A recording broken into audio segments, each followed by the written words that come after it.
Nanay ni Eman Pacquiao Jr. na si Joanna Bacosa lumantad na.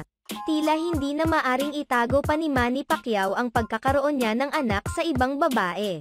Kumakalat ngayon sa social media ang mga larawan at videos na nagpapatunay na talagang kinikilala ni Manny Pacquiao ang sinasabing anak niya sa labas na si Emmanuel Pacquiao Jr.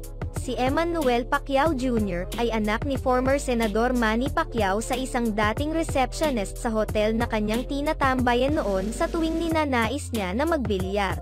Bukod sa pagboboxing, mahilig din si Manny Pacquiao sa pagbibilyar at basketball, kaya naman malimit siyang tumetambay sa mga tagong lugar.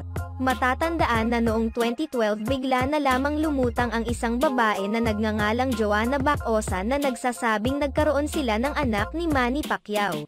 Pinakilala noon ni Joanna ang isang batang lalaki na pinakilala niya bilang si Emmanuel Pacquiao Jr.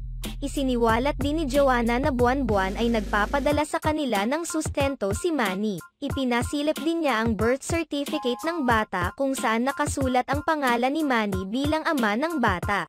Noon, tila hindi pa talaga kumbinsido si Manny Pacquiao na anak nga niya si Eman. Subalit, kumakalat ngayon ang mga larawan at videos kung saan tila tinuturuan ni Manny Pacquiao ang anak na nais sumunod sa kanyang yapak sa larangan ng boxing. Usap-usapan ngayon sa social media na umano'y tinuturuan ni Manny Pacquiao si Eman sa pagboboxing at sinusuportahan ito ng patago sa kagustuhang maging susunod na boxing champ.